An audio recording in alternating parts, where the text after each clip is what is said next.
Halo guys, jadi di sini kita akan membahas mengenai gerak benda. Nah, di sini kita akan membahas mengenai jenis gerak pada benda, gerak lurus beraturan dan gerak lurus berubah beraturan, serta hukum Newton.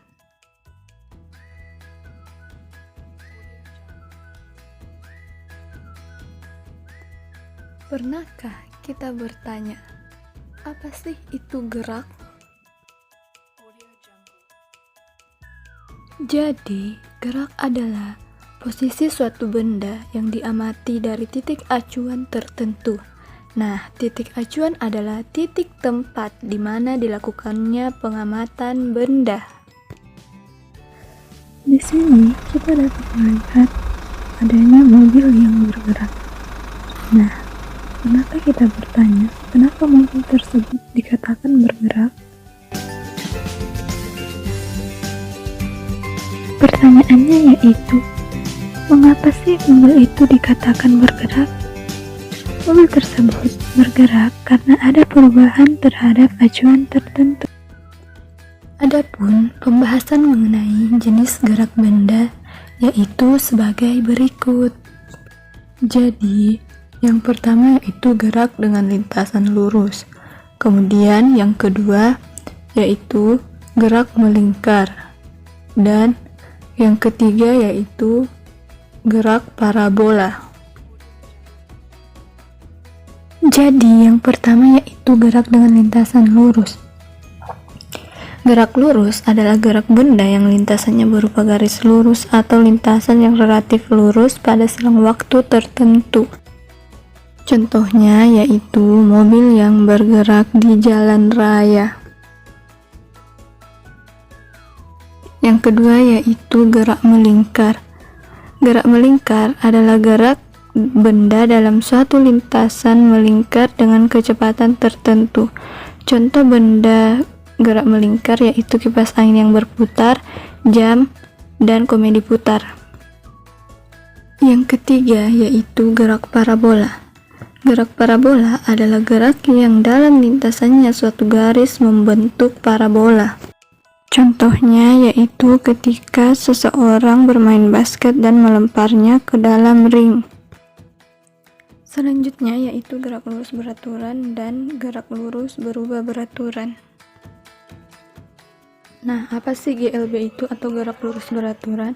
Di sini ada sebuah animasi yaitu mobil yang berjalan lurus. Kemudian di sini kita dapat melihat kecepatan pada mobil tersebut. Nah, mobil ini berjarak sama. Inilah yang disebut dengan gerak lurus beraturan atau gerak lurus yang mempunyai kecepatan yang tetap. Misalnya itu pada kecepatan 3 di waktu 0 detik. Nah, kemudian pada waktu 1 kecepatannya tetap 3. Kemudian pada waktu kedua yaitu kecepatannya juga tetap 3 dan pada waktu ketiga kecepatannya tetap 3. Kecepatannya tetap. Nah, ini yang dinamakan dengan gerak lurus beraturan yaitu gerak dengan lintasan lurus dengan kecepatan tetap. Nah, kemudian selanjutnya yaitu gerak lurus berubah beraturan. Apanya yang berubah? Jadi yang berubah yaitu kecepatannya. Jadi di sini mobil yang mula-mula diam dengan kemudian bergerak dengan kecepatan 0. Nah, lama-kelamaan mobil tersebut makin cepat. Dari ilustrasi tadi dapat kita tahu bahwa kecepatan mobil itu berubah.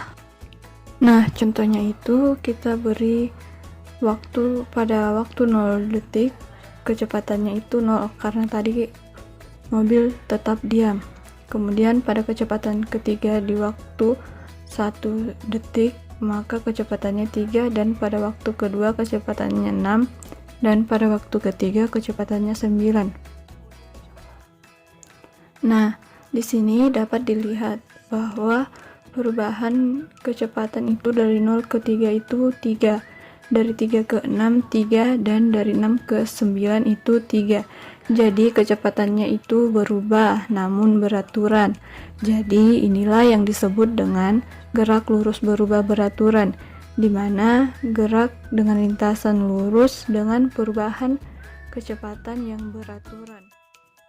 Yang ketiga yaitu hukum Newton. Hukum 1 Newton, hukum 2 Newton, dan hukum 3 Newton.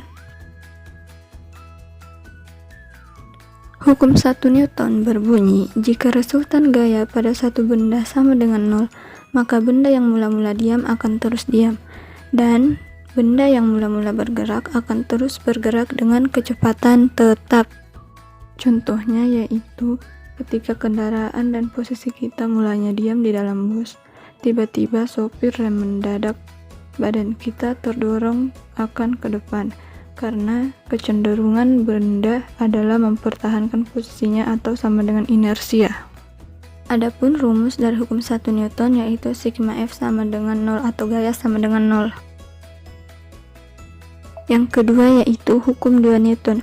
Hukum 2 Newton berbunyi, percepatan suatu benda yang ditimbulkan oleh gaya berbanding lurus dengan besar gayanya dan berbanding terbalik dengan massanya. Contohnya yaitu, coba perhatikan gambar benda 1, 2, dan 3. Tidaklah sama. Menurut kalian, manakah troli yang mengalami percepatan paling besar jika didorong dengan gaya yang sama? Ya, benar. Jadi, ketika kita memberikan gaya yang sama pada ketiga troli pertama akan memiliki percepatan yang lebih besar. Sebaliknya, troli yang ketiga memiliki percepatan paling kecil karena percepatan benda berbanding terbalik dengan massanya. Adapun rumus dari hukum 2 Newton yaitu sigma F sama dengan M dikali A, di mana M sama dengan massa, A sama dengan percepatan, dan F sama dengan gaya benda. Kemudian hukum 3 Newton. Hukum 3 Newton berbunyi, ketika suatu gaya aksi diberikan pada suatu benda, maka benda tersebut akan memberikan gaya reaksi yang sama besar dan berlawanan arah dengan gaya yang diberikan. Contohnya yaitu, makin kuat kita mendorong tembok, maka kita akan mendapatkan reaksi yang berlawanan arah sebesar aksi kita, di mana badan kita akan terdorong ke belakang.